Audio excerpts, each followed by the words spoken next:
आजकल एक वक्फ एक्ट की बहुत चर्चा हो रही होगी, सुना होगा आपने। इसको 4 साल पहले मैंने चैलेंज किया था।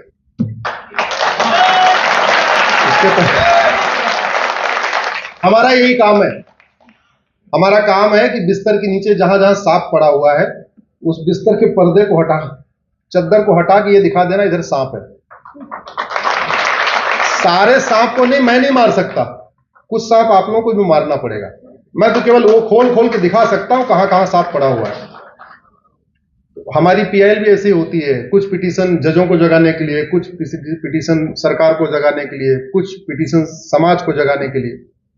जैसे जब मुझे पता चला कि 9 राज्यों में हिंदू खत्म हो चुके हैं और 800 जिलों में से 200 जिलों की डेमोग्राफी बदल चुकी है और 6000 तहसीलों में से 1500 तहसीलों की डेमोग्राफी बदल चुकी है, यानी 25% राज्यों की डेमोग्राफी बदल गई, 25% तहसीलों की डेमोग्राफी बदल गई, 25% जिलों की डेमोग्राफी बदल गई। तो मैंने सोचा कि इसको बताऊं कैसे, क्योंकि सब सोने वाले, आराम करने वाले लोग, इनको जगाऊं कैसे। तो मैंने एक उसको रिवर्स इंजीनियरिंग कहते हैं। मैं इंजीनियर रहा पहले, इसलिए वो प्रैक्टिस यूज की जाती है, रिवर्स इंजीनियरिंग। जो आप सीधे नहीं कह सकते उसको उल्टा करके बोलो। मैंने पीआईएल फाइल किया कि भाई देखो 9 राज्यों में हिंदू खत्म हो चुके हैं, 200 जिलों में खत्म हो चुके हैं, 1500 तहसीलों में खत्म हो चुके हैं। एक काम करो, इनको माइनॉरिटी का दर्जा दे दो, इनको अल्पसंख्यक घोषित कर दो। तो उसके बाद चर्चा हुई, लेकिन बहुत सीरियस मैटर है, बहुत सीरियस मैटर है। अभी कुछ दिन पहले मेरा शिलांग में कार्यक्रम था। मैं शिलांग में गया तो मैं जहां जाता हूं सामान्यतः वहां एक बार गूगल करके देख लेता हूं आसपास का मंदिर कौन सा है। मैंने सर्च किया तो पता चला शिलांग में हमारा एक शक्तिपीठ है, हमारे 51 शक्तिपीठ है ना दुर्गा जी के, उसमें से एक शक्तिपीठ शिलांग में, उसको जयंतेश्वरी कहते हैं, जहां माता की जांग गिरी थी, ऐसा लिखा हुआ है। मैंने आयोजकों से बोला कि जरा मुझे जयंतेश्वरी चलना है। पहले मुझे इनवाइट करते रहे, मैंने कहा नहीं मुझे जाना, दर्शन करना है। ले गए, वहां पहुंचे, बोले आ गया मंदिर। हमने कहा मंदिर? बोले हाँ, वहां मेन गेट ताला बंद है, मतलब ऐसे कुंडी लगी है, कोई सिक्योरिटी वाला भी नहीं। अंदर घुसे, हमने कहा मंदिर कहां है? बोले ये मंदिर।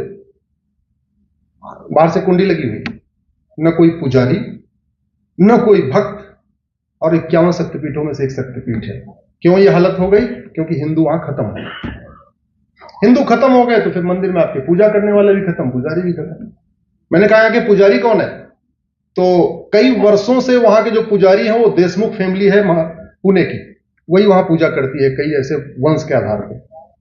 मैंने अनिल देशमुख को फोन किया, वहां उनका नंबर लिखा हुआ था। हमने कहा कि भाई मैं जयंतेश्वरी मंदिर में दर्शन करने आया हूं। बोले साहब बिल्कुल आप सही जगह खड़े हो। तो हमने कहा आप कहां हो? बोले मैं तो कहीं और हूं। पूजा कैसे करूं? बोले कुंडी खोल लीजिए, जाके पूजा कर लीजिए। हमारा शक्तिपीठ है। क्यों? क्योंकि वहां की डेमोग्राफी बदल चुकी है, और डेमोग्राफी बदली पिछले 75 साल में। डेमोग्राफी ये पहले जितनी बदली थी उतनी तो बदली है, पिछले 75 ईयर्स में बदली है।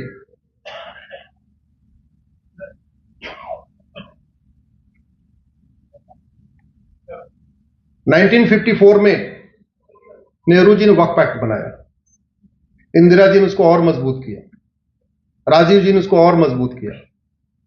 1995 में तो उसको पूरा मगरमच्छ बना दिया, जहां उंगली रख दे वही जमीन वक्फ, ऐसी पावर दे दिया। और 2013 में जाते जाते और दे दिया कि सर्वे करने की भी जरूरत नहीं हुई, ऑफिस में बैठे बैठे कह दे वो जमीन हमारी है तो हो गई। मतलब केवल यह कहना है यहां बाबर का घोड़ा घास खाने आता था, हो गई वक्फ। और उसमें कहा क्या कानून में कि आप केवल एक पेपर में नोटिस दे दो कि फलाने जमीन वक्फ की है, लेकिन यह भी नहीं बताया कौन से पेपर में। तो भारत में ऐसे बहुत सारे पेपर छपते हैं जिनको कोई पढ़ता ही नहीं। ऐसे पेपर है ना, 4-4 पन्ने वाले, 5-5 पन्ने वाले। तो ये वक्फ वाले क्या करते हैं, उन अखबारों में लिख देते हैं कि फलाने जमीन वक्फ की है, और 30 दिन के अंदर आपने जवाब नहीं दिया, 30 दिन के अंदर ऑब्जेक्शन नहीं फाइल किया, तो वो जमीन किसकी हो गई? वक्फ बोर्ड केवल एक्सटॉर्शन ही नहीं करता, वक्फ बोर्ड कन्वर्जन भी करता है।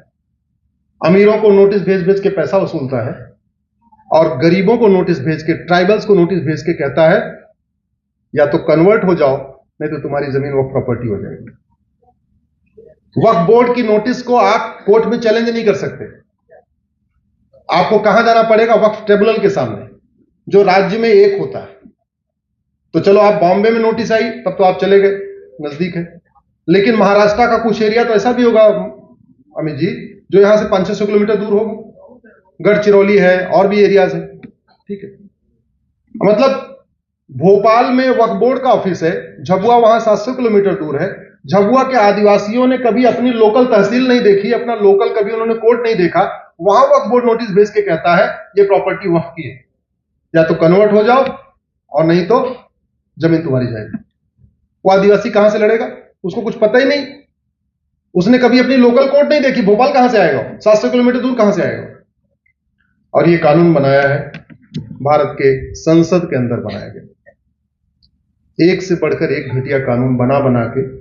मैंने कहा ना, जो काम मुगलों ने छोड़ा था और जो काम अंग्रेजों ने छोड़ा था, वो सारा का सारा काम किया गया इन्होंने। एक तरफ सरकार 1976 में 1975 में इमरजेंसी लगाती है, 76 में इमरजेंसी के दौरान सेकुलर शब्द जोड़ देती है। और एक चीज आप बहुत इसमें, मैंने जो सेकुलर शब्द आया हुआ है इसको सुप्रीम कोर्ट में चैलेंज किया हुआ है। इनफैक्ट 21 या 22 अक्टूबर को फिर मैटर लगा हुआ है। मार्च 76 में लोकसभा का टेन्योर पूरा, 5 साल का टेन्योर पूरा हो गया, और दिसंबर 76 में संविधान में सेकुलर शब्द जोड़ दिया गया। मतलब लोकसभा थी ही नहीं। इमरजेंसी के दौरान लोकसभा का टेन्योर केवल एक्सटेंड किया गया था इमरजेंसी रिक्वायरमेंट के लिए, भाई कोई अर्जेंट काम है उसके लिए। और उन्होंने इमरजेंसी में दौरान भारत के संविधान के बेसिक स्ट्रक्चर को बदल दिया। प्रियम्बल संविधान का बेसिक स्ट्रक्चर होता है, और उस इमरजेंसी में जब सारे लीडर ऑफ अपोजिशन जेल में, सारे विपक्षी नेता जेल में, कुछ जेल में, कुछ हॉस्पिटल में, कुछ विदेश में, कुछ तो ऐसे भी थे विदेश भाग गए थे डर के मारे, और उस दौरान सेकुलर शब्द जोड़ दिया गया। एक तरफ सेकुलर शब्द और एक तरफ मजहब के आधार पर वक्फ एक्ट। ये दोनों काम केवल एक ही पार्टी कर सकती है, दूसरे के बस की तो नहीं। अब दो ही तरीका है। भारत में मजहब के आधार पर कोई बोर्ड नहीं है, मजहब के आधार पर कोई ट्रिब्यूनल नहीं है। भारत का संविधान ये कहता भी है भाई मजहब के आधार पर डिवीजन हो चुका है, तो मजहब के आधार पर कुछ नहीं होगा। तो एक तरीका यह है कि इसको खत्म कर दिया जाए, यूनिफॉर्म चैरिटी कोड हो, यूनिफॉर्म एंडोमेंट कोड हो, यूनिफॉर्म प्रॉपर्टी कोड हो। अदरवाइज जैसा वक्फ एक्ट है ऐसा हिंदू एक्ट भी बनना चाहिए।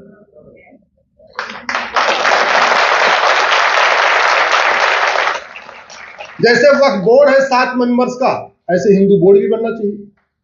जैसे वक्फ ट्रिब्यूनल में जितने हैं सारे मुस्लिम्स होते हैं, वैसे हिंदू बोर्ड में सारे हिंदू होने चाहिए। तो जहां जहां वक्फ एक्ट, वक्फ बोर्ड उंगली कर रखता है और कहता है ये प्रॉपर्टी हमारी है, वही पावर हिंदू बोर्ड को भी मिलनी चाहिए। जहां जहां उंगली रखे वो प्रॉपर्टी उसकी। फिर तो काशी का मुकदमा भी वक्त हिंदू बोर्ड में चलेगा, कोर्ट में थोड़ी चलेगा।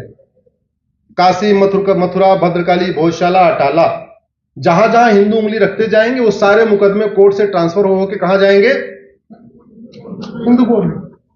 बैलेंस तो तभी होगा ना। भारत में संविधान है, संविधान का मतलब समान विधान, सबके लिए एक विधान।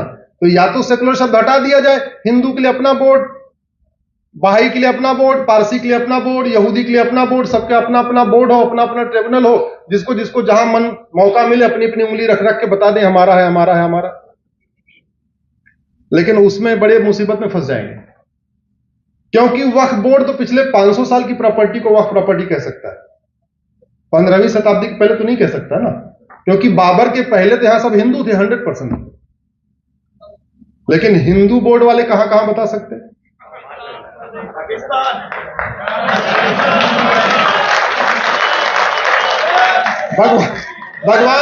भगवान राम का घोड़ा जितना गया था, भगवान राम का घोड़ा जहां जहां गया वो सारा हिंदू प्रॉपर्टी।